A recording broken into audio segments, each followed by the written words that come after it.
That was a stunning present. Yeah. Stunning in a good way. Stunning in a good way. So, okay, so we rolling on all kinds of things, stuff. We out on we're out on the FM. So what about Brother Leroy's mic? Yeah, no problem. And testing. Okay. Testing. 1, 2, 3. How's you gonna hear it still?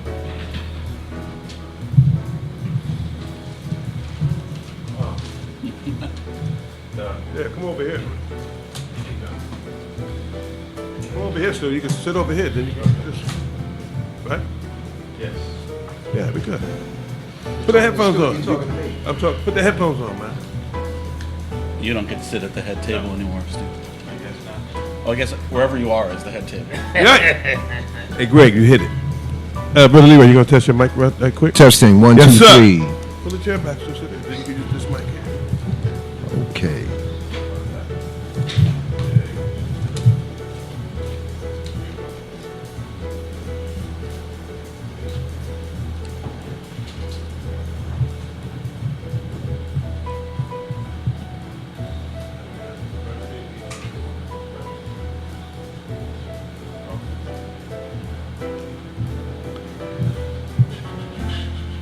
I could never get tired of this recording, but if you play it a couple more times, I'm going to get tired of this recording.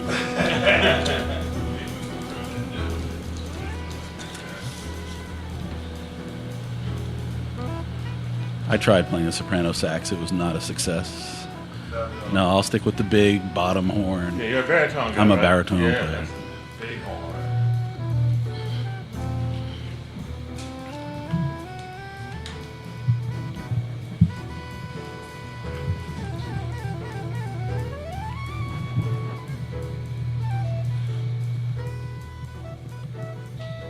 Some hum. Bleed.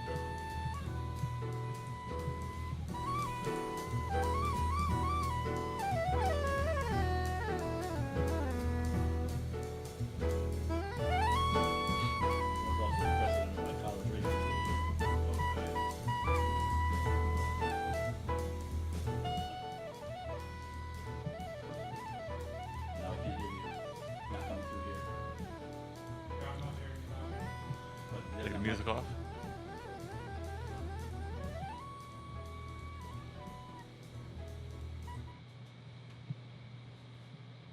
Okay. I'm not hearing anything. Okay, brother. Go. Are we supposed to hear something? Okay. And this is East. Not the East. This is Grand Houses Community Radio. And Give a cue.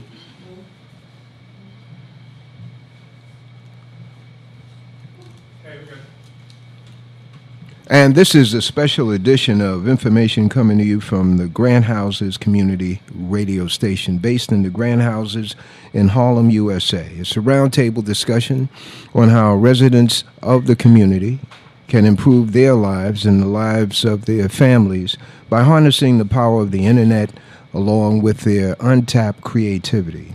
We have an expanded roundtable that's going to, well, expand as we go along. And to start it off, we have 3 individuals who are representative of the internet community and also of the community itself. We'll start with the young lady who is Polly Spain. It's Polly Spain, and she is a member of the Community Board 7, located here in Harlem on the west side. Along with her is the president of the New York chapter of the Internet Society, and he will explain the significance of the Internet Society. And to my left is a young man who is involved in the application of internet technology and other technology in the Harlem community and beyond, and that's Stu Reed of the Digital Partners. So thank you very much for joining us today, and we'll start with you. One important individual who's yet to arrive is Mr. Carlton Davis. He is the president of the Grand Houses Resident Association, and it's because of that association, the Grand Houses Resident Association's creativity that we are now in a radio station based in the inner city of New York City in Grand Houses. It's real, it functions, and it produces information, music, and entertainment. So we'll start with Stu Reed to give us an insight into the background of this complex here, that this radio station, and also the round table. Okay. Well, thank you, Brother Leroy, for the introduction. I just want to mention that Greg Shatton is the president of the New York Internet Society chapter. He's here with us. And I've been really just fortunate to be involved with so many incredible people here in the Harlem community and beyond. Brother Leroy mentioned Carlton Davis. He is the president of the Grant Houses Resident Association and a real innovator when it comes to utilizing technology to lift up his community. We're here in his studio that has been operational for, I guess, about 6 months now, that he had the foresight, along with his board of directors, to put together. And we have been broadcasting, streamcasting from this location for several months now. I'm also very happy to be here with Polly Spain, who both myself and my partner, Doug Frazier, of Digital Divide Partners, we have worked with for close to 10 years now on the Upper West Side, utilizing broadband and internet technology to help empower her residents. And I just also would like to mention that thanks to Dave Burstein, who we hope will join us on the line shortly. He's a technology journalist who helped kind of open my eyes to the Internet Society. And thanks to him and to Greg Shatton, who's here as the president of the New York chapter, both myself and Doug are, Doug's a chapter member, I'm a board member of the Internet Society. And Greg is going to talk a little bit about what the Internet Society does, what its mission is, and in particular how it is looking to reach out further into the community to help initiatives like what we have going on here. Before I hand it over to Greg, let me just mention that the Internet Society New York chapter has co-sponsored a couple events. One, we did a streaming webinar back in June that was another roundtable conversation. We brought in folks from all over Harlem and surrounding communities to talk about what was going on in their communities in terms of active efforts to bridge the digital divide. And the Internet Society was a co-sponsor of that event. And then more recently, we had our 7th annual Harlem Emergency Preparedness Day, produced by City College and WHCR Radio. And the Internet Society was a big supporter and sponsor of that as well. So, long introduction. I'd kind of like to hand it over to Greg to talk a little bit about the Internet Society and its mission and where you see its place in helping initiatives like what we have going on here at Grand Houses. Thanks, Stu. The Internet Society is both global and local, which is one of the interesting things about it. There is a global Internet Society that's a nonprofit headquartered down near Washington, D.C., and then there are chapters all around the world, and one of the chapters is the New York chapter, one of the first chapters. One of the past presidents is actually right behind me, helping to stream this out to all of you, Jolie McPhee.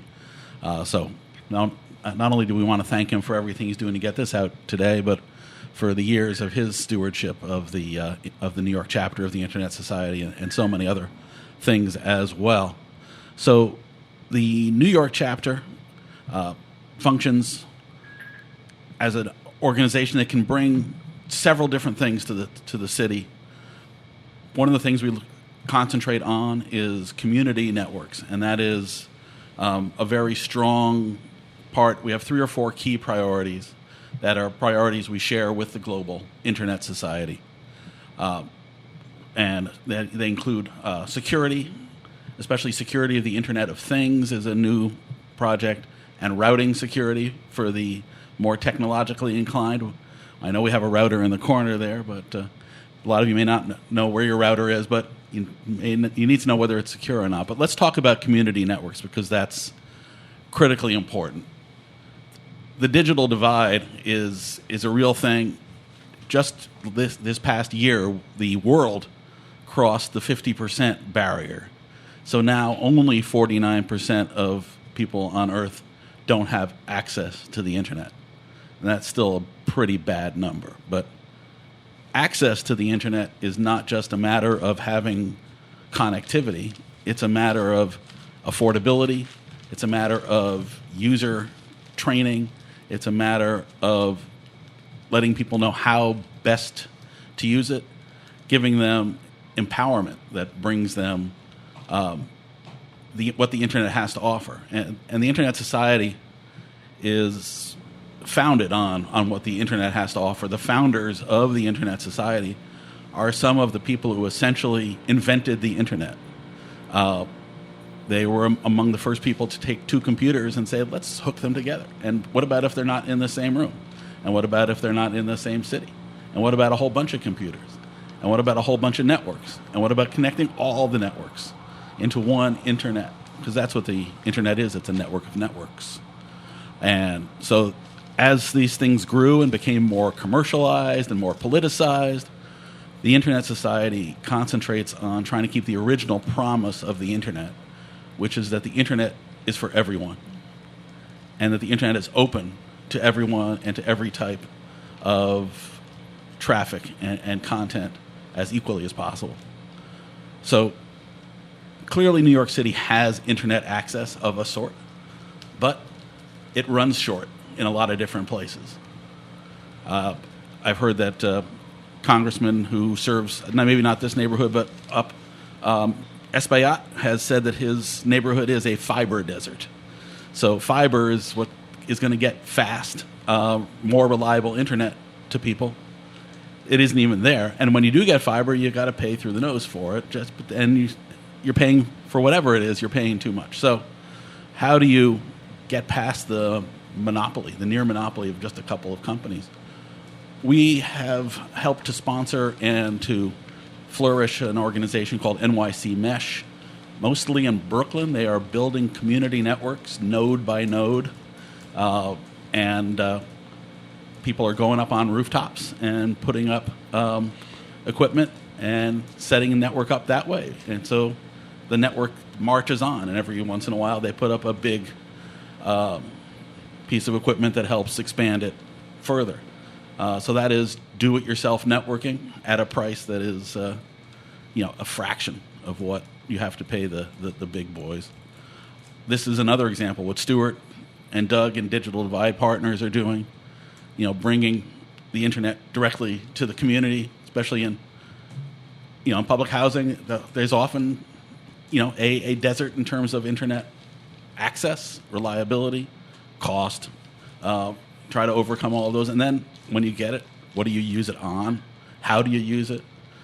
As we know, the internet can be used for good or for evil, and a lot of things in between, especially wasting time, whether it's cat pictures or something else. Got to give people something more than that. So that's what we try to support. So I think I've said enough. Maybe I've said too much. I hear the music that says it's time to stop talking. I'm sorry. Thank you, Greg. Polly Spain, what has been your experience working with Digital Divide and gaining your communities, gaining access over fiber deserts and improving yourselves? Well, I had the fortune of meeting Doug and Stu back in 2011 as a resident of public housing and also as the president of a resident association. I realized that we needed to have a way to access the internet so that we could provide what we call a virtual simulated environment. At that time, we were having problems in our buildings with certain people who were loitering, and there were like major issues going on. So for me, it was about safety, finding a way that we could come into the building safely and not be accosted by strangers. And so we had what was called a resident watch program. And when I met Doug and Stu, they explained to me that they could provide a internet access system set up where we could look at the lobby and the surrounding area of the building on our phone. So I just thought that was really powerful and huge. If they could pull it off. Yes, right, because, you know, it was like I've always been an advocate for technology. So for me, you know, when I met them and they started telling me, oh, we can do this, I was like, oh, my goodness, you know, this is what I'm looking for, this is what I need, you know. And what was good was that it wasn't something that was out of our price range, so to speak. And also, I love the fact that they had been working in other communities, particularly in the South Bronx with John Johnson, who I know has served as a president of a public housing complex in the South Bronx. So we sat down one day, and Stu and Doug kind of mapped out what they were going to do. So basically, it was like a pilot. I trusted them. You know, the main thing was that it wasn't about money for them. It was something, you know, where they wanted to give back to the community. So that really spoke to me in a large way. They really wanted to help. So we started out back in 2011. Gail Brewer at the time was the city council person. We met with her as well, and she provided some funds so that we could launch the program as an educational program where our residents would learn how to install, maintain, and use the system. So they set up the cameras. We sat down. We called it Virtual Resident Watch Program. And it was really exciting because the first week, everybody in the building was like at home watching their cell phone or their monitor or their laptop, you know. And people were coming back saying, oh, this is great, this is great. You know, they got to see their neighbors, you know, and they got to know who they were. That was one positive plus. People felt comfortable, especially women, you know, coming in late at night from work. They felt safe. That they could access on the phone. the surroundings on their phone. And so before they came in the building. And one key thing that key for me is that the opportunity that the digital advisor were bringing was not only the cameras and the internet, but also the opportunity for residents to learn how to install and maintain. Yes, that was definitely a plus because I'm an educator. I teach special education for the Department of Education, and I realized that, you know, our young people, especially between the age of 17 and 21, you know, a lot of them are aware of the resources that are out there. A lot of them do not have internet at home. And for them to have the opportunity to learn how to set up their own system, to get certified, so that they can start up their own businesses, you know, it's empowering. And not only that, it gives them the ability to see what they can do for their community to lift it up. So I found that to be important. I think that's very important, not to just have the internet to use just for entertainment, but also to utilize it for education, health services. You know, since 2011, our quality of life has improved 200% because of Digital Divide Partners. And not only that, each one that teaches one can pass that on to the next generation, and that's what it's all about. What kind of opposition might you have gotten during that period of time to install, for the digital partners to install, and after that? Well, NYCHA, New York City Housing Authority, I think it's because at the time, you know, they didn't understand from a technological point of view how the system would work. Without them. Yeah, exactly. Because here we are as residents, you know, we're not supposed to think long term, so to speak. And also as a resident leader, you know, it was a point where we had to sit down and, you know, kind of educate them as well, to show that it's not something that's going to violate their policies or hurt them. You know, if we're really partners and we're really supposed to engage residents in learning and, you know, becoming self-supportive, then we need to work together. One of the things we got involved with was the elected officials. As I said, Gail Brewer was the city council person at the time. She signed on board with it. We got the NYPD involved. It made their job easier to the point where they didn't have to get out their police car to do any, verticals. So they loved it, and they also supported us. So with the elected officials and the department supporting us, and because it's an education program, Knight just saw the bigger picture. Beautiful. It made their job easier. Maintenance, the maintenance workers were happy because the building was, clean. They love, working in our building. And then also, as I said, the police department, I'm proud to say we have zero quality of life issues at our building since 2011. But prior to that, the FBI would be there doing raids. I mean, it just really changed the dynamics. Yeah. So when you say the quality of life improved yes. 200, more than 300, that. 400, 500%. Exactly. That's amazing. It was. It made such a difference. Okay, and it's been sustained. Before we go to Carlton Davis, who just joined us, what has been your experience in recommending digital partners and the opportunity that they represent to other housing developments? They're on board. I mean, I speak to other resident leaders in the community, and they want it too. It's in very high demand. As a matter of fact, we have expanded to 5 other locations. And so right now, I have a president who's interested in also setting up a radio station as well. And Ethel Velez from Johnson Houses. She came on board around the same time that I came on board. So that was good.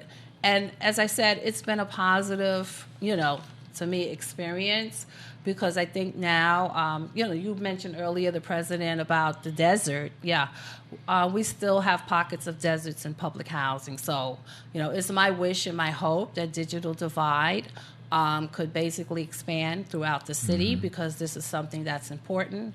And I'm here to support whatever initiatives that they want to get involved with, because I feel that's important. They not only save lives, but they've empowered generations. Excellent. Empowerment was really the word that kept coming through my head as we were listening, because this really empowered you, and it gave you the practical tools to get it done. Yeah. And this is something that we, the Internet Society, the New York chapter, hope can be replicated.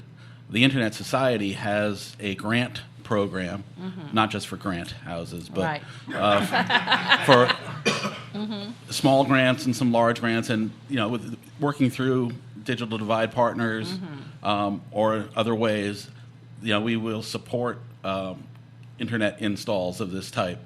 As, our mantra is the internet is for everyone, and everyone has got to be on the internet. Oh yeah, definitely.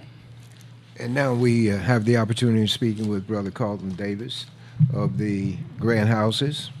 Thank you for joining us. Hey, how you doing? I think, this is on, I believe, yes. How's everything, Brother Leroy?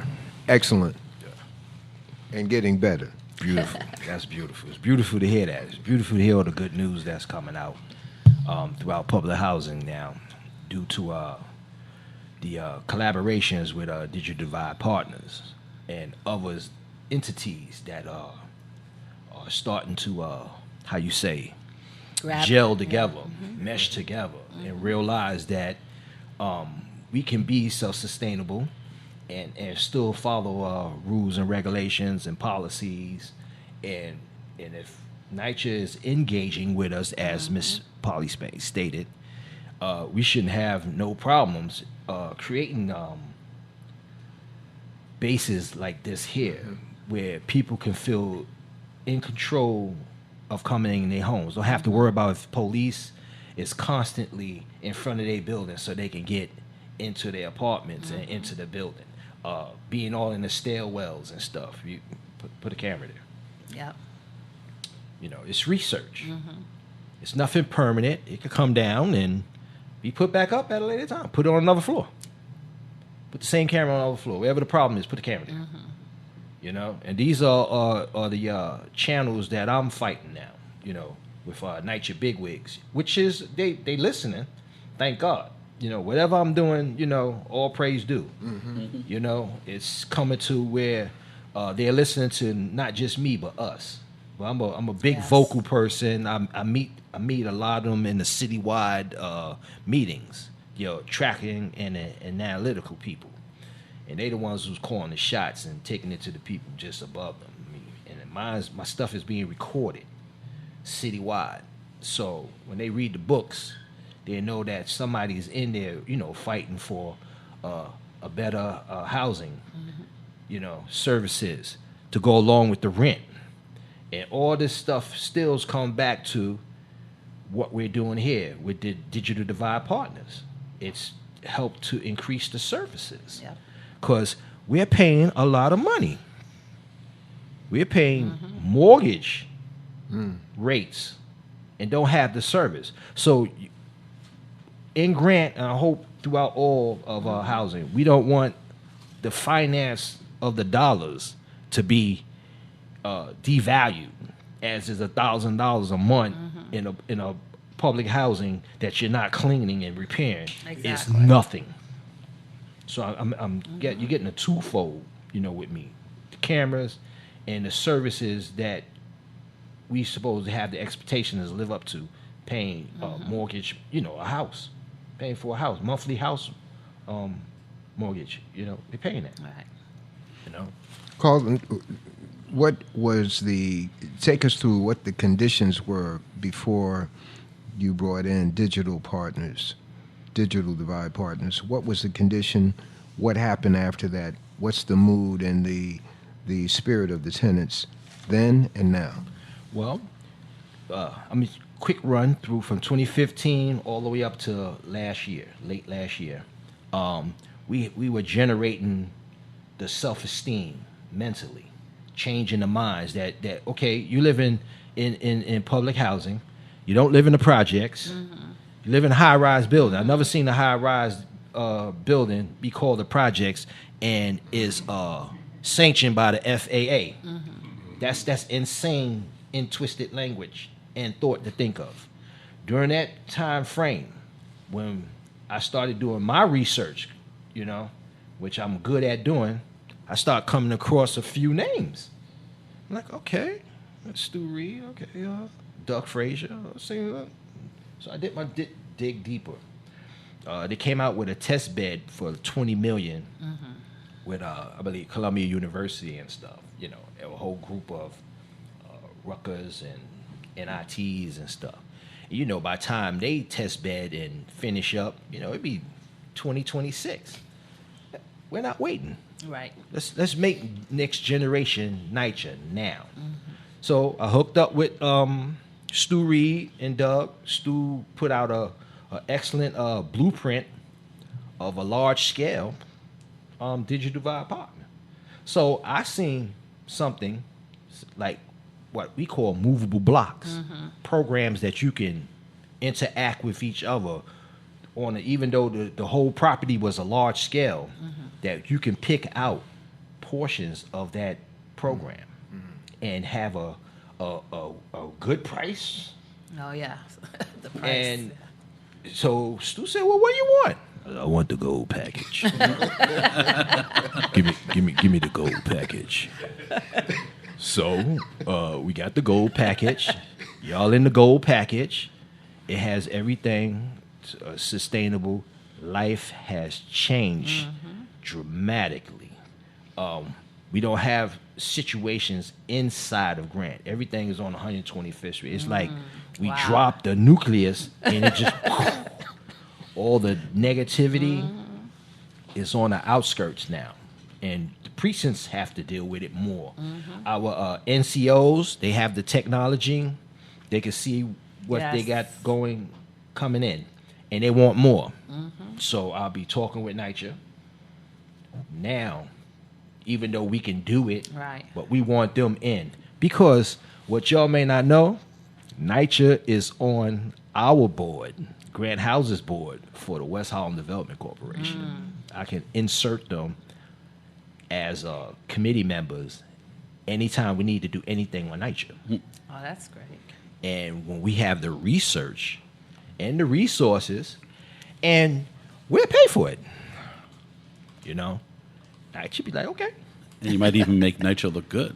It has. Our property manager, oh man, they we won for exterior lighting. They did all they doing all the indoors. So we got LED coming. As soon as you walk out the LED, boom, Nice. LED, and kids are not in the hallways or the lobbies. They're outside. So yes, the impact is massive, and we just started. I got like a year and a half left, before the next election. So we're gonna fast walk and move through this real swift. We're gonna go through some cash real swift, and it's gonna be very intelligent wise, to help with other developments expand. It's not the easiest thing to be the president of any grassroots organization. I don't know about organizations above grassroots. All I know is grassroots. Grassroots. So you have for real envy and jealousy. Just I don't like the way he looks. I don't like the way he walks. That kind of stuff. It's oozing. What opposition? This is a good story. I'm looking for. What opposition did you have before you even got a chance to set up what Digital Divide Partners were bringing, who now are, quote, true believers? Well, we had certain residents of the negative forces, the disagreeable ones, try to have me removed with false accusations. The Kevin Hart theory, the R. Kelly stuff, and we proved that to be absolutely false. I'm a come and go kind of person. I'm here now because I just left home. And when I finish here, I'm going back home. I don't run the streets. I don't hang. I'm a husband, a family man. You know what I'm saying, and a father, and I live by that code. So yeah, you get a lot of mad envy. It's oozing. We have a lot of single women. We do family things. So okay, you might be single, but let's bring your family. We go on trips. We had Mr. Stu Reed experience.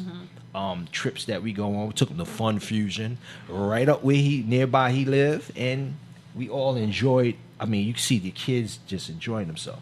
So when you have a president that will treat you like he treat his own, treat your kids like I treat my own child, take you out to with 200 of us to go eat, at the Golden Corral, and we pay for everything. Yeah, you're going to get that. You're going to get this who you think he is, Jesus, you get these kinds of innuendos and stuff. So, yeah, I have massive problems. I was attacked the first week of October, and as a president, had to get up and get the swinging, something that, not for me, I'm a leader. But, it came to a point where I physically touched, and I physically touched back. What I'm looking for, responding to envy and jealousy, have there been converts to, hey, let's do even bigger things? Oh, that just pushed me to fight even more harder. We got a 3-trip tour to D.C. to the African American Museum coming up. Oh, that's nice. We're checking for weather, to make sure when we leave, we come back and we don't be in those storms. Because we went out one time to Pennsylvania, and we was in a wind gust, bus rocking, bus went out, and so we experienced that once, and that's what we're doing now. So we got a 3-trip tour where you are guaranteed to finish this whole building. The resident association has gotten stronger. Yes, the opposition has made you stronger. Yes. Because it's no longer assuming that everybody's going to be along with it, even though everyone has benefited from what has happened. And that's internet, and that's also the smart community, cameras on each floor, et cetera, et cetera, et cetera. So this experience has been a tremendous one for you. Yes, it has. It's taken the mass majority of positive residents, and you're starting to see who's the enemies.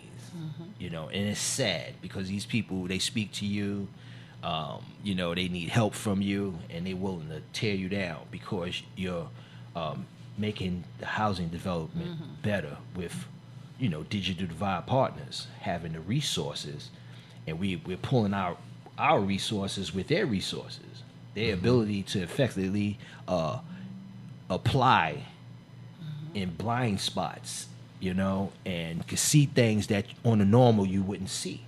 Like we have an overhead shot, you know, we can see who throwing bottles and things out the window, and it can be reported. And it's, you know, and people, we're moving the negativity, you know, Of the mind. of the minds. That's right. By forcing the change in behavior. Yes, basically, yeah. I think that's where the most of the it's this big guy. Oh my God, he come. He's like he ain't even saying nothing. He just making moves, but that's what we need if we want to save the same people who wants to stop what we're doing with Digital Divide Partners. We're trying to save you so you can have a home. Next Generation NYCHA is not about us. You know what I'm saying? Us is about where we sitting at right now. What you see right now, this is housing. Kids could come in here and talk about their little games. They when we experimented, Mr. Frazier got a chance to witness. Mr. Stu Reed got a chance to witness kids coming in for summer lunch before we even got the money to fix that, the second part. And they used to eat in here, watch cartoons, eat their lunch, and dibble dabble, you know, around. And when they deemed the second room, the community room, unsanitary, which was good. I said, yeah. He said, you know, it's unsanitary. Shut it down. He said, but I don't want to shut your program. Shut it down. So he wrote the unsanitary condition. I turned it in, showed that we need this place fixed for the kids. The kids love, you know, want to be a part of radio station also, where they can have extra things to do instead of just sitting outside. And we got the funds to fix there. We got a kitchen. We got 2 bathrooms. I mean, it's very comfortable. You can watch a couple of TVs out there that the big guys put up, you know, with the financial packages that we have. You just can relax. Yeah. Come in here and chill and enjoy yourself. Excellent. I want to swing back to Stu Reed of Digital Partners. And what comes to mind as we hear Polly Spain and Carlton Davis speak is that there is dealing with you as a professional. And professionals are used to dealing at a higher level in terms of society, pitching business and interacting with other professionals. What has working with grassroots people done for Digital Divide Partners? Well, you know, we kind of started on the ground. My partner, Doug Frazier, and myself, you know, we started right on the ground. I was born and raised in public housing. I'm from Cleveland originally, but I grew up in Outhwaite houses in Cleveland. Doug Frazier is a Harlem native, my partner, and he grew up in public housing here in Harlem. So that is our background and our roots. Given that we did kind of, as we came together in business, we did have a lot of experiences with so-called sophisticated folks. We were with venture capital partners in Washington, D.C., a group of Harvard MBAs, and we were their entrepreneurs in residence for 7, 8, almost 10 years, and traveled around the country with them. We were kind of troubleshooting different wireless and other technologies that they were looking at. We were kind of like their lead guys to look at stuff and evaluate stuff. We participated in a lot of the conferences. There's a group called the National Association of Investment Companies, which is the minority venture capital association, founded by the brother who was our mentor. He's now gone now. But founded by him and Reggie Lewis, who you may remember, Beatrice Food, and he's gone too. But these are some really thought leaders and really the probably the most progressive black entrepreneurs in the United States in the 70s, 80s, and 90s. our guy, Herb Wilkins, is his name. He's gone now, but Herb Wilkins and CENTCOM, they finance practically every black radio, TV, and cable system in the country.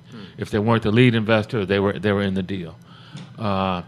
So these were the guys that Doug and I mentored under, and this is where we learned about business and about entrepreneurship. But that said, this brother Herb Wilkins, Harvard MBA, he was from the projects in Boston. Wow. And he would always say, we heard him say, the kind of entrepreneur that he wanted to invest in was not some guy with a fancy degree from Harvard or Columbia, with my alma mater. He wanted to invest in a guy from the streets, from the projects, who grew up hard, who know how to get stuff done, get stuff done on the street. One of the reasons he loved my partner, Doug Frazier, so much. So all that's to say, to answer your question, Brother Leroy, we're right at home being here at Grand Houses. So this is nothing we had to learn to deal with these. This is home. This is family. Wasn't culture shock. This is where we come from. So hopefully we'll bring in some of the stuff that we learned at our Ivy League towers, exactly. And with these fancy MBA guys and venture capital guys, we're bringing that knowledge, that expertise back home to where we came from and trying to make it work here in the community. I want to swing to Greg Hayton, and that is, if you were reporting back to your circle of Internet Society members, what would your summary of this meeting thus far be? This is really an example of how the internet brings people together and how it builds stronger communities, and how bringing connectivity and resources into a community helps make it safer, more sociable, stronger, more empowered, and that ultimately answers many of the goals of the Internet Society and of the Internet in the first place. That was supposed to be a force for good and a force to connect people and not to drive people apart and not to put people in their bedrooms instead of on, facing each other. So this has been used in so many ways as a community building and bottom-up organization. That's another thing that the Internet Society is very big on, is bottom-up processes that start with the people and not with the big wigs. And the way that this, started, it didn't start at NYCHA. It didn't start in some, city office of technology.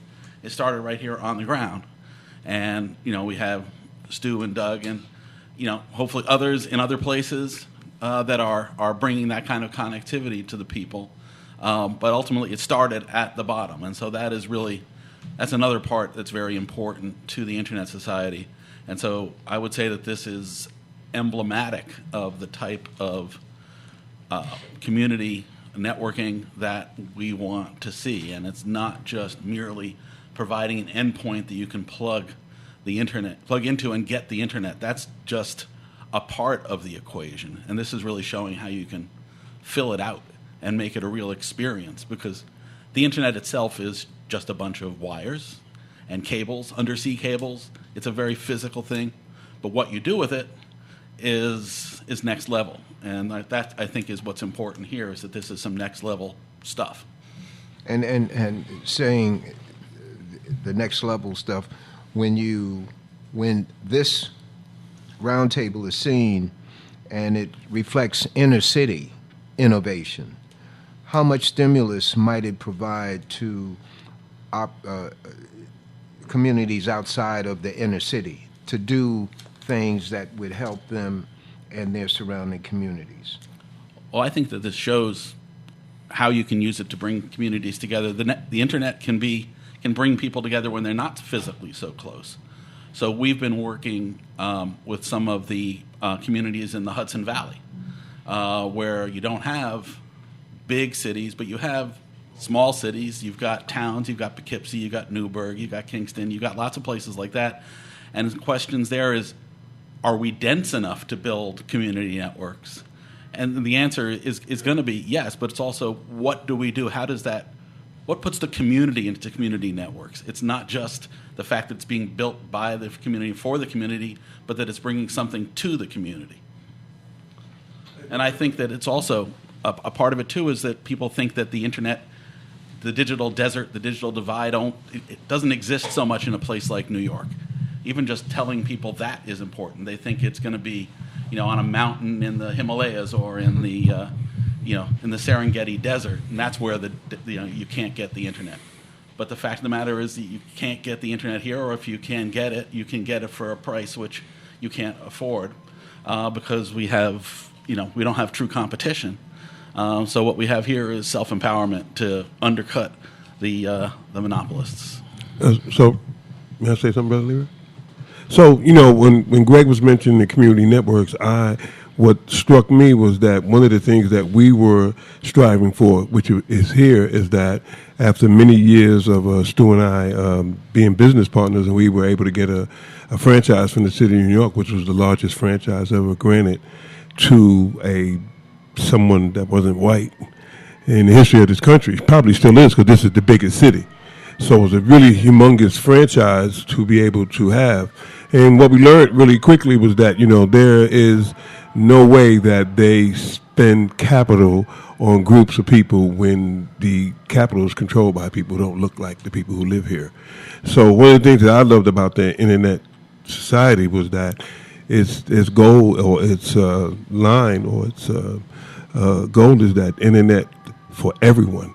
And, coming from this community, from the communities that we come from, you don't hear a lot of that internet as something for everyone except for trouble. And so all of a sudden, here's a group that says, they want to provide stuff for everyone.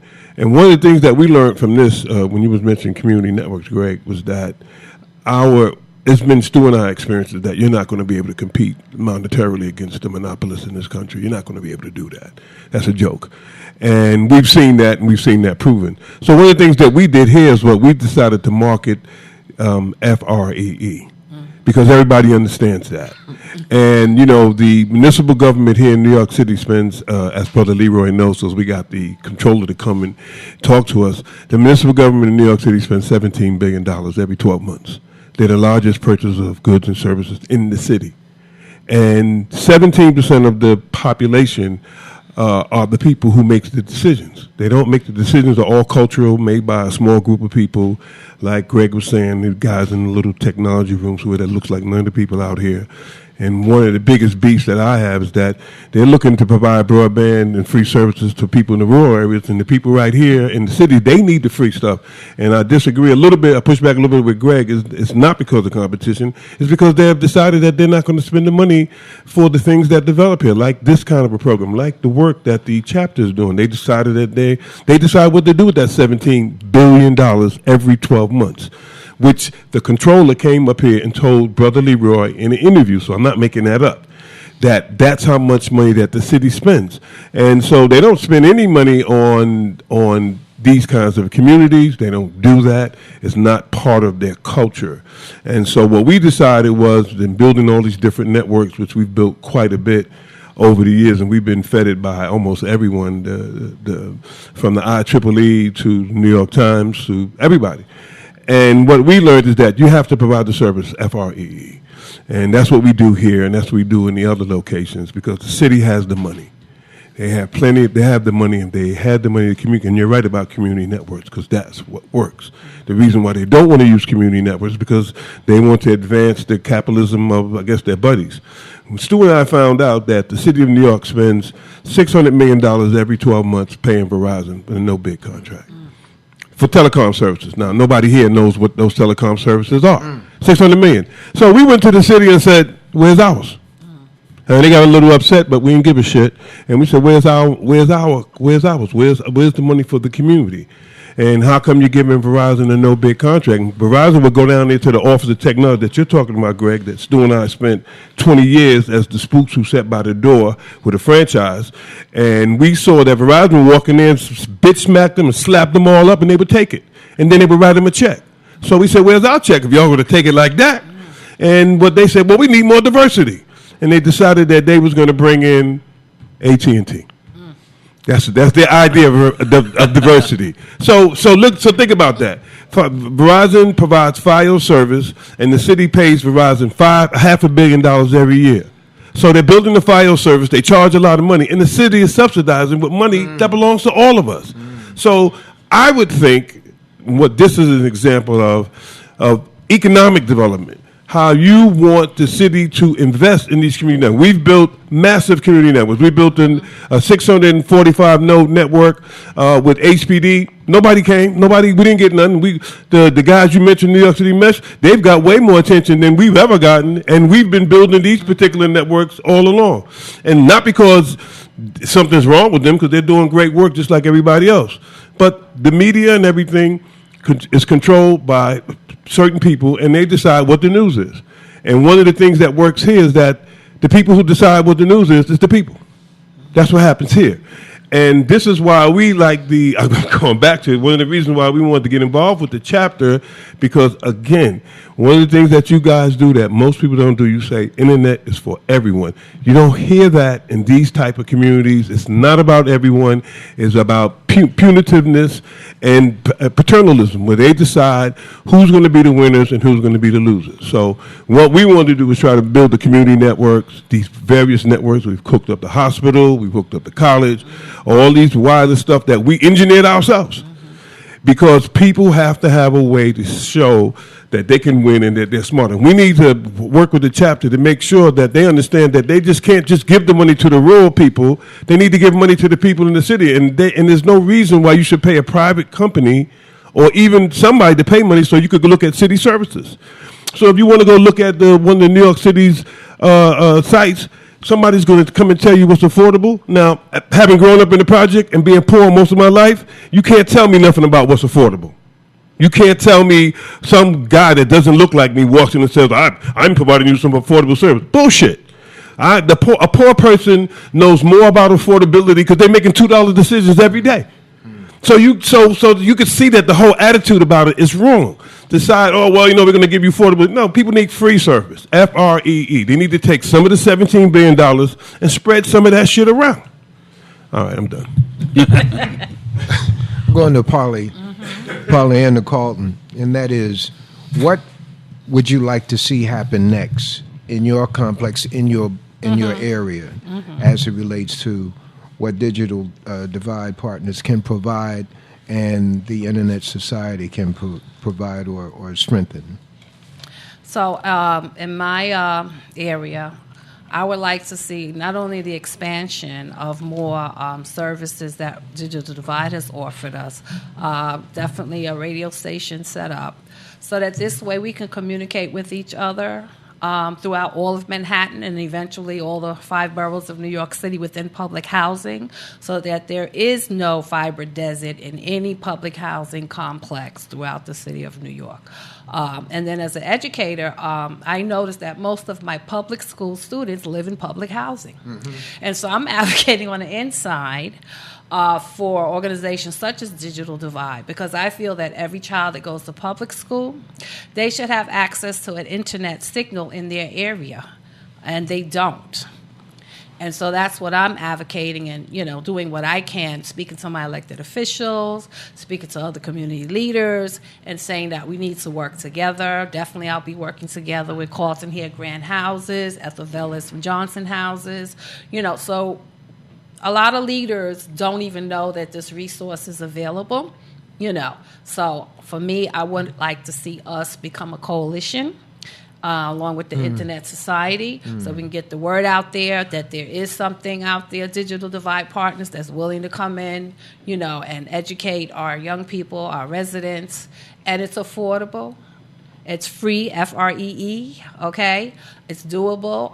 As I said, at my complex, we have the Wi-Fi signal range outside, so a lot of the young people, they do their homework outside in the park in the back, okay? We have seniors accessing Harlem Hospital's health services. So I want to see that everywhere. And then I want to be able to communicate if there's an emergency here in the city, that I can speak to Carlton and say, let's mobilize our people, because there might come a day where there's a crisis, and we need to be able to communicate with each other when the system goes down.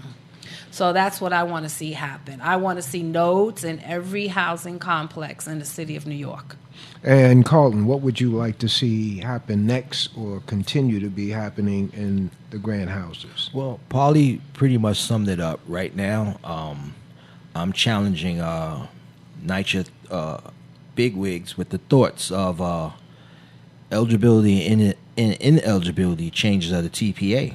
Because I found out being the recording secretary for District Council of Presidents, not just the president here, but I'm also on the executive board for the district. I'm finding out that a lot of us have money in our TPA, and the normal amount that we spend comes nowhere near the money that we have in the bank, six-figure digits, $100,000 to $250,000, and you spending only $4,000. Then the next year, $24,000 come crashing in your account, and you spending $6,000 because the eligibility and ineligibilities factor. We had the federal monitors here over the summer, Miss Handy, and she was shocked to see that this place was up and running like it is. She was unpleased. She walked in, she saw the first half, but when she came in the space, she said, "Oh my God!" She said, "Mr. Davis, you're right. We're gonna have to work on some of the eligibilities and ineligibilities of TPA. The TPA money can push the residents and NYCHA itself through the whole entire spectrum." TPA means tenant participation activities. TPA, tenant participation activities, normally used for Family Day and office purchases, which won't add up to 20,000+. If you were the district, Manhattan North, you pay a 20%, which it comes nowhere near to your what you just had been building up over the past God knows how many years. I mean, we have funds that's it. I'm hoping it's there. I'm sorry, but I'm hoping that you got $200,000. Yeah. I hope it's there because I'm going to get ready to use some of it. So we are putting the information out. We're starting to get the self-esteem up of other resident leaders to start going for the cameras. I was just at the cluster up there at Fred Samuels past Tuesday, and you know me, I'm going to speak. I told them all, y'all need to buy the cameras. That's right. I know we got NYCHA vendors putting ours in, so we supposed to get some phone calls. And if they're serious about it, I asked them, how's your Councilmatic funds? How's your TPA funds? They said, our funds are good. Well, the problems you're having, we can start subsiding that. That's right. Like effective immediately. So I am taking and bringing them our way. Right. I want to create a clients list that we can have where NYCHA vendors who NYCHA, quote unquote, always claim that they have to use. So we're going to use them. We're going to use NYCHA vendors that NYCHA claim. And we're going to start building systems of this communication level all around the city. Yeah. And we need cameras because the Viper unit, somebody might get up and, let me get a cup of coffee. Turn your head and miss the whole crime. Hear about it and then got to go back 3-4 days or whatever. Right? With us, instantaneous. I could put my camera, my phone right here on the table and watch outside, like while we conversating, do a glimpse. And, this kind of capability to be on your phone app since we're not landline any longer. Y'all know, we started landline, the rotary phone, 769. And don't make a mistake. Now you can, because you got to start all over again. Come on, real is real. I'm from that era, True, yeah. and with the capabilities we have now, with Digital Divide Partners, showing light more than just a beacon. It's like, okay, look, we can do this. When they talk about, we need evidence, Mr. Davis. You need evidence. I need evidence too, because my wife is the treasurer, and she deals with looking at the finances and stuff. And I know I'm an evidence man, but she is an evidence woman. And she's telling you what color she wants, color of the towels. You know, I want to see $50,000-$60,000 worth of stuff. You know, how much that cost? Okay, you know, I got somebody that's a true treasurer, and we provide the evidence because we wanted to see it. Yeah. And then Digital Revive said, well, here's the evidence. Yes. So their evidence matched our evidence.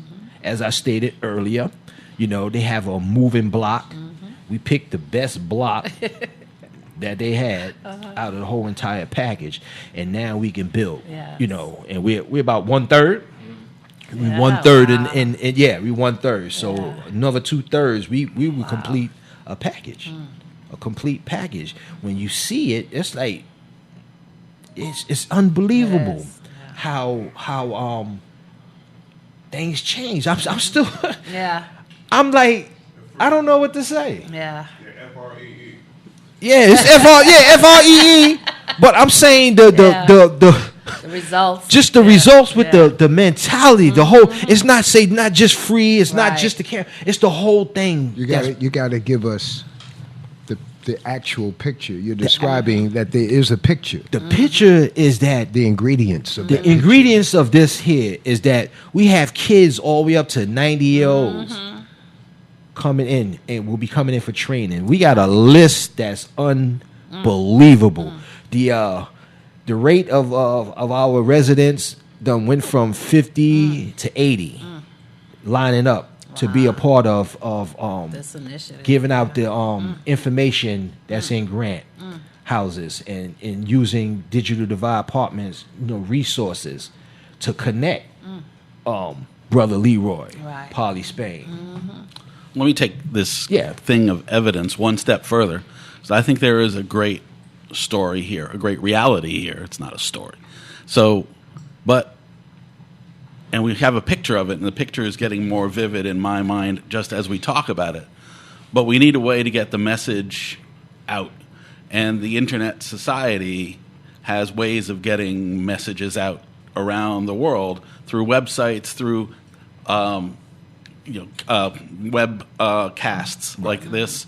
But what I think is needed here, I would suggest a documentary, a short documentary, 5 to 7 minutes, something that's people can watch, that's well produced, that tells the story, shows what this produces, and shows what this type of community networking brings.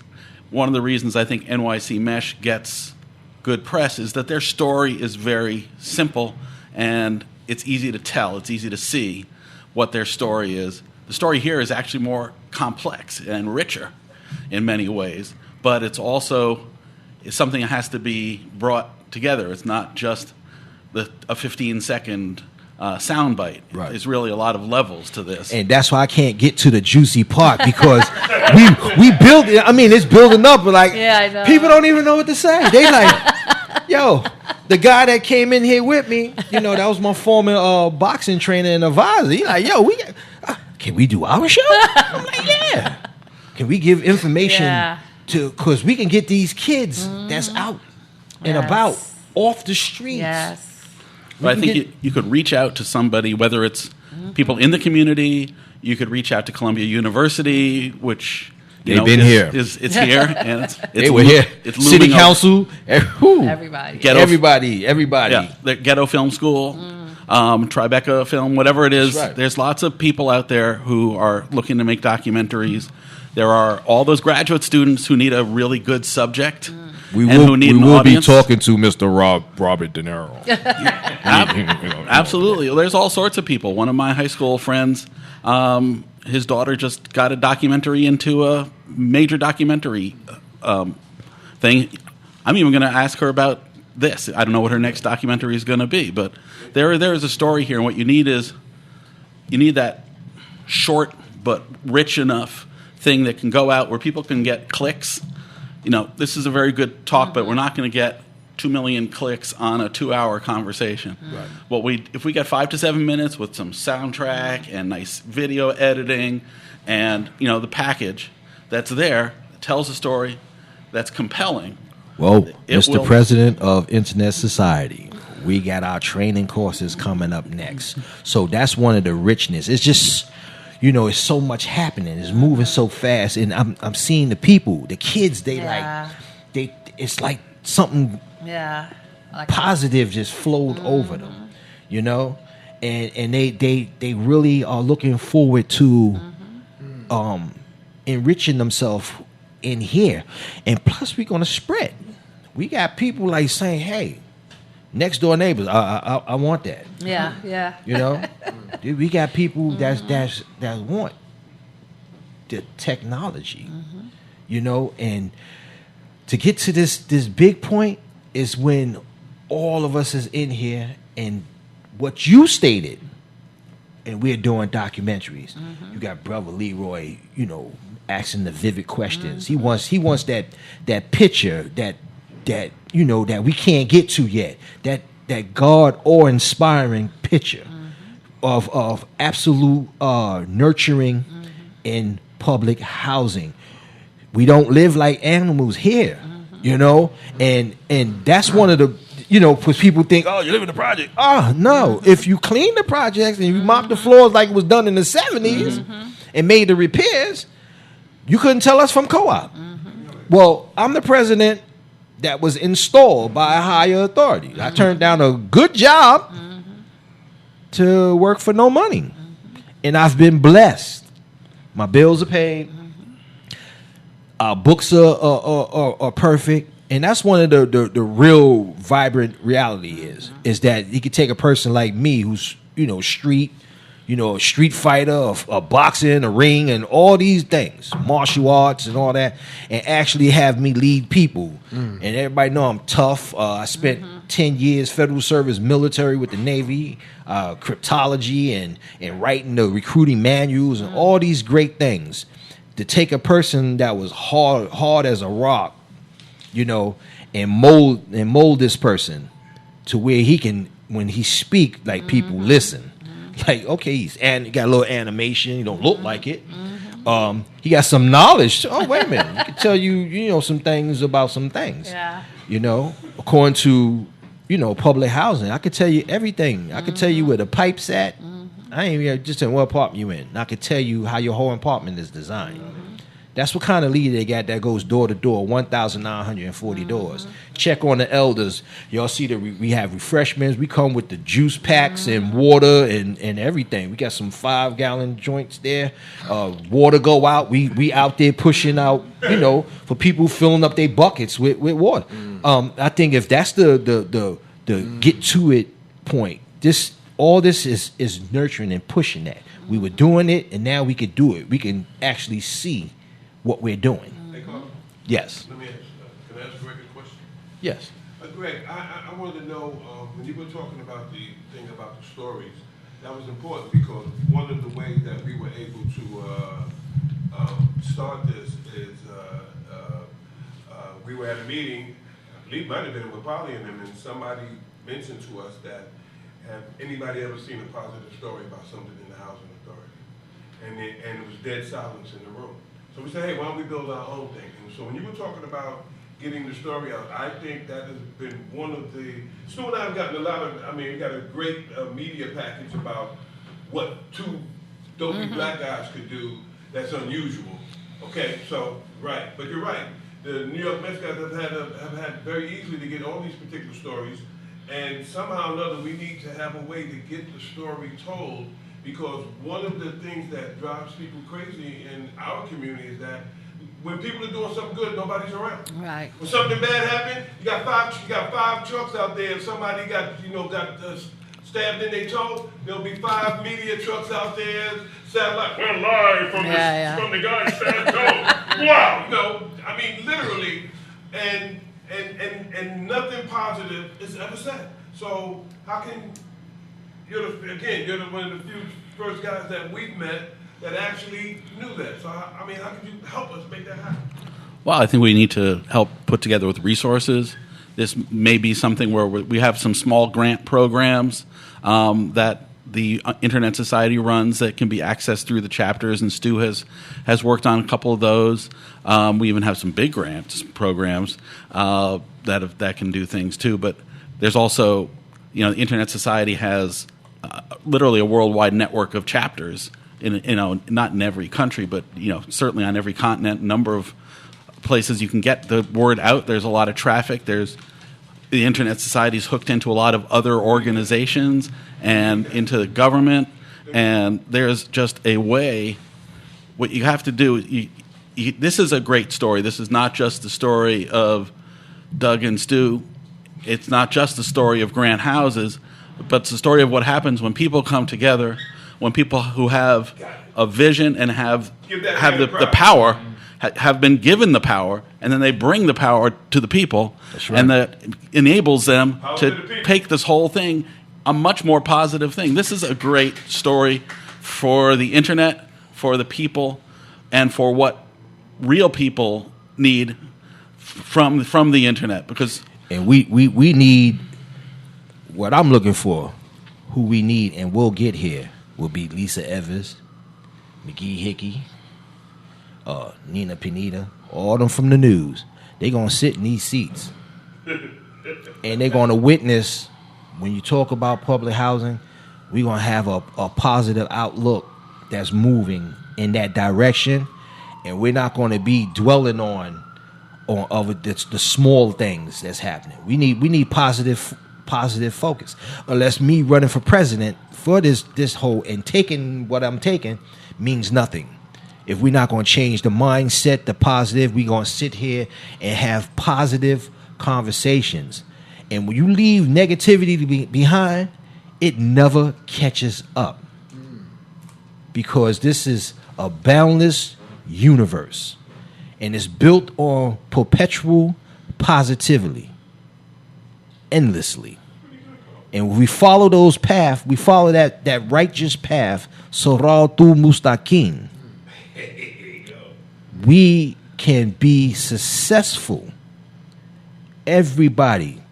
Right now, we got Columbia students. They come through Grant. Yo, what's up? Hey, how you doing? What's up, man? People never spoke. All ethnic, Asian, whatever. Some, they give a nod, give them a nod back. That's the respect. The respect. We got stores that's brand new stores that we're going in. Grant, we promoting the pharmacies. They come to the meeting, do their presentation before this was. Now they can do their presentation here. Tell them hit your buddies up on YouTube. Everybody YouTube up. That's where you get everything at. We all YouTube our peoples. We're gonna be on such and such. Start putting out the flyers, hang them up. Talk to Nigel. Look, I need this posted. You can be part of it, and let them know that we're gonna have a show coming up. And who all going to be on it? Start giving these people who's going to be there. Who's all interested in pushing Digital Divide Partners technology to a higher level. Well, we want to push the people, because our goal is to help people to be smart. Yes, And but that's what we're really pushing. but see, you know what? You might have missed the big picture. I'm a big head. All the people that's here and involved are Digital Divide Partners.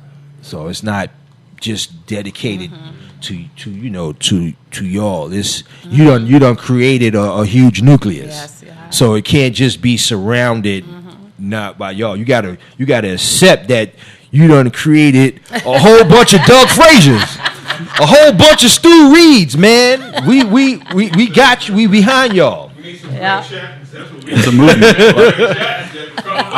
I'm right here with you. Yeah, we need the grads. We need it. Yeah. We need this kind of momentum to push the elements of ourselves to a higher level. These kids some of them think it's just hanging out in front of the building. Nah, you could be right here doing. I was in the streets, man. In my day, you could talk about what your day was. Get it off your chest. Well, because some of we did some test shows here. Some of our most viewed shows were the residents coming in here and talking and having a chance to talk about things that's affecting them. Unlike the mainstream media. So when you see the mainstream media, which I like using that term, but they tell the stories that they're telling, and the stories about what's going on in the community, they're not interested in that for whatever their reasons are. And the things that are important to all of us are not important to them. And they would, I mean, we were actually at a meeting one time, and we were talking about this, and somebody said, well, you know, there's some white guys in Brooklyn doing something. That's really interesting. And they just act like we didn't even count. Wow. They said, I said, well, why isn't this story interesting when it's even greater because we don't have any money? Mm-hmm. He said, yeah, but you know, I like what the white guys are doing. It was a white guy talking to us. And so people see that all the time, that certain people will tell their stories and the good stories about other people they never tell. They never get told, and so you're one of the first guys that I heard. Hey, we need to get the story out. Now, I'm saying to you, I appreciate that you actually even if you don't mean it, that you actually. Oh, I absolutely mean it. No, I'm just saying. We got to get it out there. Yeah. I mean, this is one of the reasons why I am doing this. I've been doing things connected to the Internet Society for several years, connected to internet policy now for almost over 15 years. But I've been living in New York City almost years, and you know, I did not live in public housing, but I lived a block away. You knew about it. I was right there. I was right there in the mix. You know, Frederick Douglass Houses was a block behind where I lived, and then across the street you had Park West Village. And if you want to tell the difference between a co-op and they have balconies. Right. They have bigger windows. They have bigger windows. Basically. Yeah, but still. You know, what brings us together is a lot more important than what takes us apart. And, you know, one of the ways that political power gets dealt is by who you can take apart and divide. And so this is empowerment. And, you know, this is important to me because this is what the promise of the Internet is supposed to be for everybody, not just some everybody's, not just the more equal everybody's, but everybody. And so my son right now works in the Bronx doing community development, sponsored by MIT. And, you know, he is working on things like development without displacement and issues just like this. My wife works in the South Bronx on Brown Place and on Southern Boulevard near St. Mary's houses and with the foster care system. She's a psychologist. She sees all kinds of kids, and they're all good kids, but she sees the opportunities that they do not get. Right. Because when I was coming, when I was coming up here, when I first moved here, you have no idea. Short, quick one. I was born on 114th Street, Lenox and St. Nick's. That's the Nicky Barnes and Frank Lucas. Mm-hmm. You know, and I've seen where our black males went, our grandfathers. And things of that nature. They're coming from the Vietnam War, you know, in the late 60s and early 70s, like 1970, 71. Well, I lived it. People heard about it. But every day I had to walk on that street block to get to Seven Brothers, where we called them Black Irish. But they had the curly hair, red hair, you know. We ain't know nothing about coloration. All we knew is that, you know, we had the meat market. And you know, and I had to push through what they call dope fiends. And just the real living dead. Mm-hmm. And I know the violence behind once they come off of that. And Foster Projects was across the street, not King Towers. Mm-hmm. Foster. And it looked like Coming to America. Mm. The fences were shiny silver. And it sparkled in the night, the lights and everything. And I'm looking up the block, and I'm like saying, damn, I would love to live in a place like that. And I'll go visit my friends who went to school at PS 208, right across the street. And I mean, like, at the Lang Locke School. Y'all know Lang Locke. He was a great man. Never was told, though, but thank you. And I mean, when I went into Foster Projects, man, the apartments, it was like, wow. I'm from the tenement. Now, we lived good, too. Mm-hmm. But we lived in a tenement. You know, 5 flights of stairs you run down, backyards and stuff. They had parks. And when we got burnt out and moved to Grant, I was like, holy shucks. You talking about in the Jeffersons, you know. We watch Good Times, you know, but the Jeffersons. Like, we moved on up. It was clean. You could run down 21 flights of stairs with no garbage, no graffiti, no nothing until like the 90s. You know, I was, you know, Virginia, Maryland, D.C., traveling, you know, with the CNRC headquarters. That's Command, Navy Recruiting Command headquarters. And when I came back, you know, the first thing I did, what I did all the time, you know, I was with my peoples. I'll buy pizza, you know, juices for the kids, pizza for the kids, whatever. We talked, we sat on the bench, played a little baseball or whatever. And all the way up to the election 2015, I was in film and photography. You know, I was an independent producer with Eminem. I made my money by showing that I'm skilled, you know. And when I became president, you know, all along I wanted to bring Grant back to what Grant truly really is. That, yeah, you got your kids running around, but when you go inside, you know, it's clean. Your hallways are clean. You ain't got garbage piled up to your eyeballs, man. We had garbage piled up to our eyeballs just right here. Put them cameras in, you got like one bag of garbage, maybe two. You know, you see somebody putting a lot of stuff up, get on the computer, get to typing, type out a flyer, stick it all around. When they walking down the stairs and we see you throwing the garbage in the stairwells. We thank you for your video. Yeah. Your video file will be taken down to the law department so they can look at your video.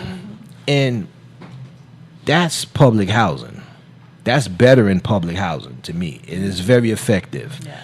So we're going to do 9 buildings and put cameras in the stairwell. Yep. And access people to see. Look at your neighbor. Right. This is the one who talk about, all these people throwing garbage. They the main ones. Yeah. You know. And change can and will come. It's coming already. It's already here. Yeah. So we feeling good about it. Yeah. You know, and we just started fighting. Yep. I just want to mention one thing that happened in Polly's place.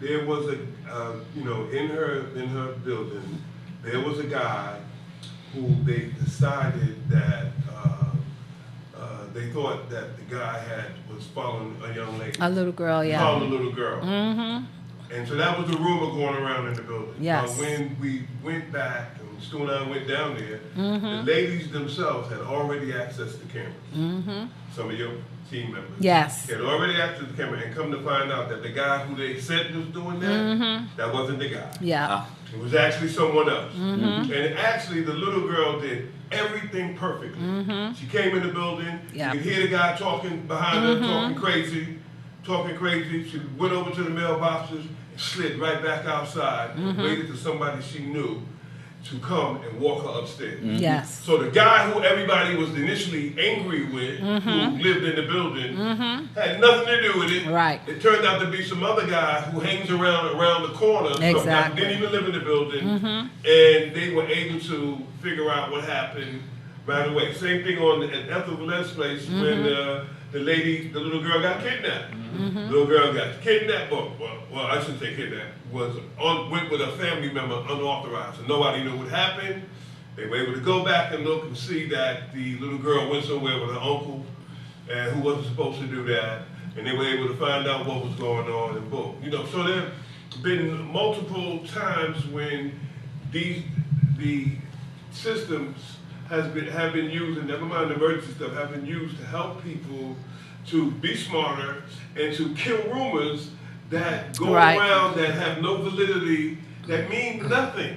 And all of a sudden, so instead of having a system where they're waiting for somebody to get hit in their head and then they're going to go look and see who did it, everybody's watching from the beginning and it kills the noise. Because everybody's able to see. Right, it's like being proactive, you know. I think so it empowers us to be proactive. And that's why I think having the story out is prominent, because people don't know that about these kinds of people. Exactly. They think that the people are just sitting around waiting for a parade, waiting for somebody to come and give them $2 so they can get a loaf of bread. Exactly. Waiting for stuff. And you got people standing around there. I mean, again, if you look at the Housing Authority statistic, half of the people who live here are unemployed. There's more people that live in the Housing Authority than the state of Vermont. Now, I would make the case that if you had half of the people in the state of Maryland unemployed, somebody would do something. Somebody would have a story about that. But you don't get that here because you don't have something that says, we're working for everyone. And that's one of the things that, I'm sorry, Greg, I keep coming back to you. That's one of the things that the Internet Society does. This is what prompted me to become a member, because it's free to be a member. And we want to try to get some kind of campaign with Mr. Davis so that we can get as many people, and probably as many people signed up as possible. But you got to have people who can help you get the story out, who can help tell the story in a proper manner, who can get to the other people, who see that when given the opportunity, people can do things. But they're never given the opportunity because, why should people give other people a chance if they're winning? Well, the Internet Society, can be used to get people chances. I'm glad you mentioned the fact that it's FREE to join. Yes. You just go to internetsociety.org, you join the Global Internet Society, and then you can join a chapter or chapters of your choice. So, she's clearly joined the New York chapter, but Correct. If you want to join the chapter in Kathmandu just to see what they're up to, you could do that too. Then the more people are involved in the chapter, the more that we can get projects and things done and put this out. One of the things that also it's interesting listening to this, the internet is not the World Wide Web. The World Wide Web uses the internet to get around, but the internet is its own thing. So this is not the World Wide Web Society. And, we have only scratched the surface of what kind of content you can put on the web using this, but yet you've done so much that has nothing to do with web content, or has very little to do with web content, or maybe it's delivery of things like, camera video and stuff like that, but not putting together, children's shows. All that would be good too, but the internet itself is what empowered and powered this, which is a great story about what the internet can do. And when you talk about the Internet of Things, the things are things like cameras and all sorts of smart devices and things like that. So, you in a sense, you've made a leap ahead because you're using the internet more as an Internet of Things than an Internet of content. You got both sides, of course, and you've also got radio content and other things. But the fact of the matter is that you're using this network that brings data and power and connectivity around to people, and you are taking it to a place where it has radically changed a community. And as you say, a community that is part of a community the size of Vermont, that would be one of the 50 largest cities in the United States if it was put by itself. Now, we can talk at some other time about how people get packaged up so that they can be ignored. How do you do that? and look at and at least you're in a place here where you're in the center. You got Harlem, you got Columbia, you got Central Park, you got a whole bunch of good stuff nearby. City College, they pushed a whole bunch of projects out to Far Rockaway. That was not a mistake. That was not to encourage surfing. That was to package people. Well, you know what we need to do? We need to get you in our meeting this Thursday, if you're available. All of us need to show up and actually get people to start signing up, because we have a large membership, and we're due for next year. Membership is coming right around the corner. 2020 is right around the corner, and the first 90 days can be a great jump start, or the first 100 days going into 2020. It'd be great to actually start having people sign up on one of the forums and start putting it together for where they want to be on in the Internet Society. People will sign up, people will start to become involved in it, and we can work our way right out of that nucleus there and grow. Now, this Thursday, I'll be teaching at the North American School of Internet Governance in Montreal. That's very important. But that's important. But Stu is going to be around. Stu is the secretary of the New York chapter of the Internet Society, and I think getting the message out. And frankly, the Internet Society New York chapter, a lot of what we do is based on what the members want to do, and the more members you get that want to do a thing, the more likely that thing is to get done. So when the membership hear about something that is tangible as this nature, and is also interlocked with what's going on now, we have no problems getting people to actually sign. They are very well aware of Stu and Doug. They sit in the midst and they conversate and they bring in people together when the presentations slow down and we preparing for the next presenter. They are mingling with the people. They letting them know what is available. We need that on that platform to be up and in front of them now. They done mixed in the people. They done got a chance to have themselves exposed to what they're capable of doing. Now we need them on the forefront to actually bring another format to them. And this would be great. The Halloween thing on this Thursday is a forum. You could come, Poly Spain. You're welcome, invite. We put you on the agenda, but we have a plethora of food and everybody's just going to basically mingle. It'd be a fundraiser without the fun. Oh, you didn't tell me there would be food.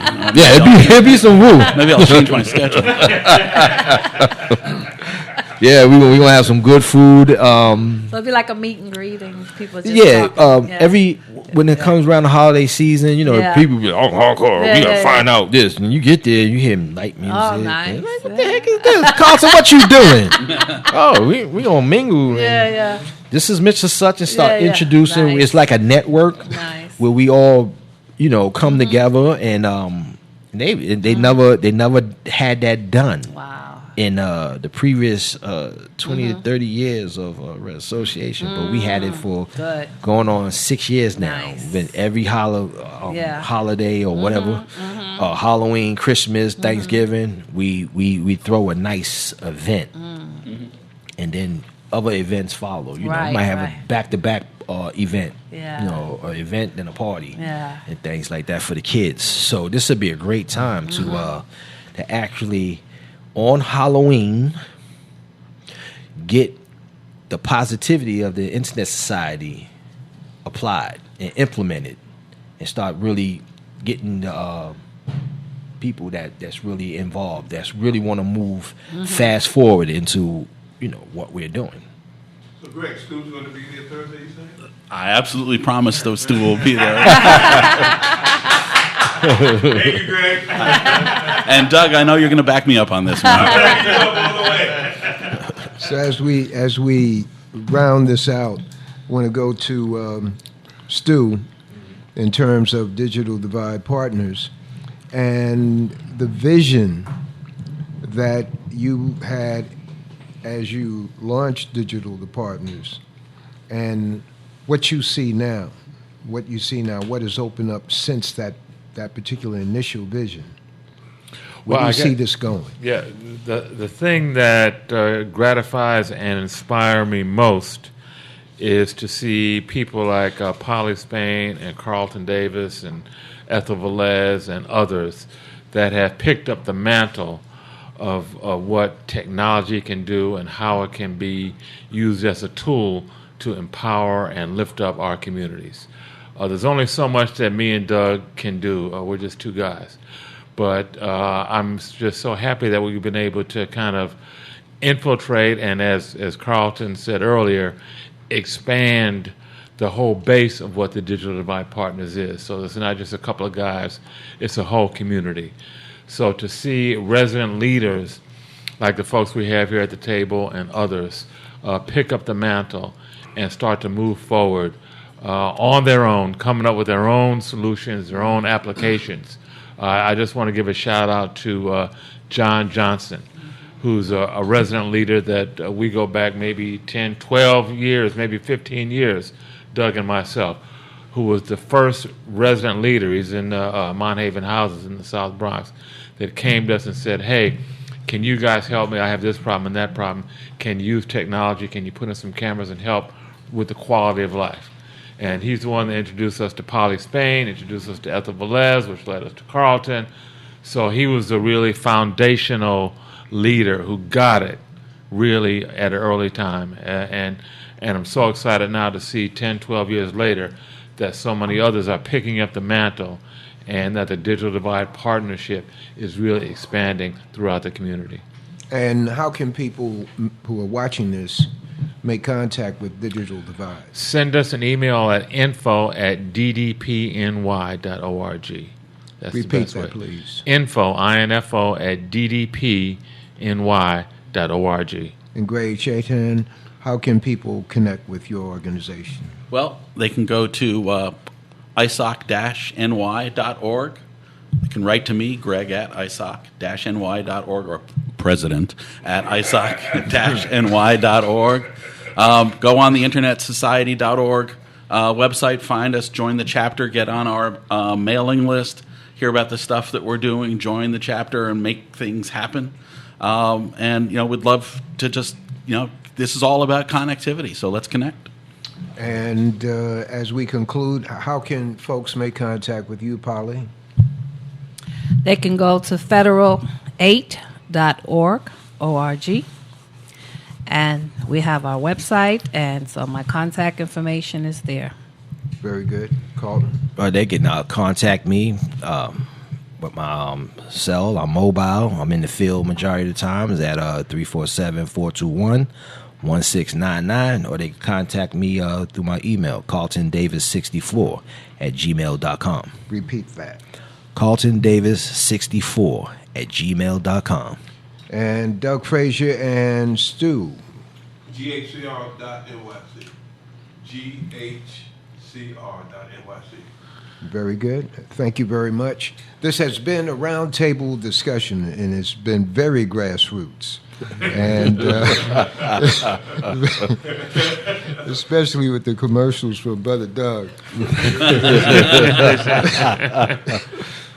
Got me scared up in here. I started right out of here. But anyway, the point is that this has been a community roundtable to discuss the power that exists, that all that has to happen is for it to be tapped into. And when you have tenant or residents of various communities saying, look, I need a change, and finding that change opportunity with an organization such as Digital Divide Partners, you have a convergence of the perfect storm of creativity. And we're going to follow up on the ideas that Greg has shared. Hey, this should be a 5 or 7 minute documentary. We have so much talent within the community to do that virtually immediately once we get those folks together. So thank you very much for viewing this. Thank you, Carlton Davis, and the residents of Grand Houses for enabling a radio station to be put right here in Harlem. It's the second one outside of the James Weldon Johnson houses, and it makes a world of difference. Thank you very much for watching this Community Roundtable. Okay. Okay.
Have you heard about Black Titanium? That heavy metal band that's like so metal, all their instruments are literally made out of metal.